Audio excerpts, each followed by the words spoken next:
So I am so tired of talking about this team, but it is the most pressing issue right now. It coincides with Jimmy Butler's situation. But what are the Warriors doing? Because they have now lost out on Zach LaVine, and I shouldn't even say lost out. The Warriors decided we don't want Zach LaVine. And I say that because the deal the Bulls got, the Warriors easily could have beat that deal. But they said, no, we don't want to pay that for Zach LaVine. Apparently, maybe something I don't know happened. But then there was a report from Brian Windhorst saying that Jimmy Butler's agent informed the Warriors he would not be signing an extension with them. To me, you got to read between the lines in that. That's more so saying the Warriors have told Jimmy Butler, we're not giving you a max extension. Jimmy Butler doesn't want to sign the extension that the Warriors might be willing to give him because it's not the same number that Phoenix is willing to give him, right? If the Warriors said we're going to give you a full max extension, Jimmy Butler would have no problem going to the Warriors, in my opinion. We don't really know.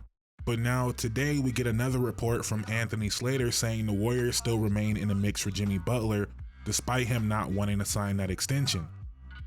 And what I'm gathering from that is the Warriors have other moves they're looking at right now, and if those don't work, they might fall back on a Jimmy Butler deal. Because if you look at it, the Warriors are the one team that they're not waiting on Bradley Beal. The Bucks would need someone to take Chris Middleton, right? The Warriors are the one team that right now, if they pulled the trigger, they can go get Jimmy Butler. So to me, there has to be something else out there that has their attention. What might that be?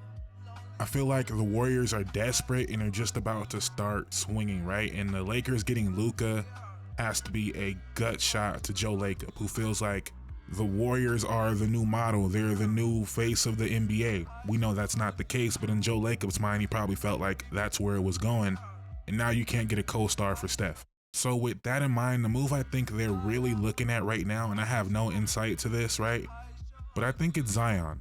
I think it is Zion, because that is a Joe Lacob move. That is a two-timeline move, an elite player right now who at this moment is healthy. It's someone that would sell tickets after Steph retires. It's someone that fits perfectly with Steph right now, and to me is a much better gamble than someone like a Jimmy Butler for 2 years or a Zach LaVine for 2 years. I might even argue it's a better gamble than going after someone like Joel Embiid, and I'm not the biggest Zion guy in the world. Another reason why it makes sense is Zion makes $12 million less than Jimmy Butler, so you wouldn't have to include a Wiggins in this deal.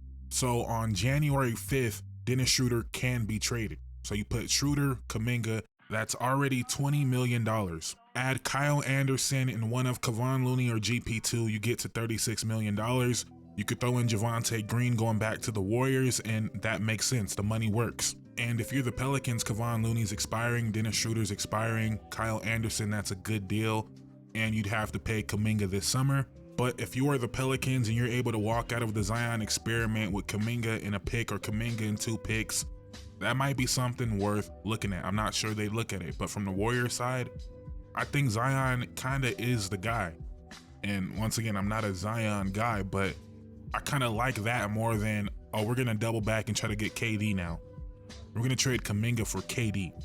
I don't, at this point, you know, reunion's all good, but I don't know if that's the move. I don't know if Jimmy Butler is the move, right? And someone like KD, it's not the Zion level risk as far as injuries, but it's a big risk. And once again, it has to be said that Zion is healthy right now. So let's say the Warriors get Zion, compared to them getting Jimmy Butler, there's a good chance Zion would be the better player the remainder of this year. And not only that, would give you a chance of building around a superstar level player after Steph Curry. I'm not a Zion guy, but when you're in this desperate situation that the Warriors are in, I think Zion has to be one of the main guys you look at, because you wouldn't have to give up Wiggins, you wouldn't have to give up Draymond, and we all know the Warriors under no circumstance would ever trade Draymond. But if Zion Williamson is healthy right now and he's available, I think that's the guy, right? The other name we keep hearing, well, at least recently that name has been ramping up, is Kevin Durant, right? Because it seems like the Suns might be coming to a realization that we can't get Jimmy Butler, because either nobody wants Bradley Beal or Bradley Beal won't waive his no trade clause. So if you're the Suns and you can't get off Bradley Beal, maybe trading Kevin Durant is the actual move to make. A couple weeks ago, I made a video talking about how the Kevin Durant trade was inevitable because I felt like we'd get to this point. And my fake trade, I had Kevin Durant going to Atlanta. That's before Atlanta lost 7 in a row, by the way. But I had him going to Atlanta for DeAndre Hunter and Onyeka Okongwu. But like I said, that was before the Hawks lost 7 in a row. I don't know what their mindset would be now. And that was also before they lost Jalen Johnson for the year. But I bring that up because we're now hearing Kevin Durant's name associated with the Warriors, because we're hearing every single name in the NBA associated with the Warriors. But if you're the Warriors, you can't do a Kevin Durant trade without giving up Wiggins or Draymond. And you would have to attach Kuminga to one of them. So let's say you trade Draymond and Kuminga for Kevin Durant. How much better is that team than the current Phoenix Suns? And really, because even if you put Draymond and Kuminga together, that's only about $31 million. KD makes $51 million. So you still need about $20 million more to make a deal work. So who else are you including in that deal? And at that point, what do you have left? Kevin Durant, Steph Curry, Andrew Wiggins?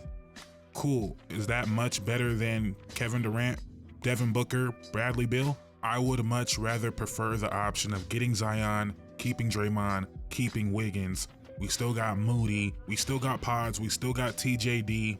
So then when summer comes around, we might put Draymond in a deal to go get a real 5, to go get a stretch 5 to put next to Zion. Or we might find a deal for Wiggins. We might put Pods in another deal, right?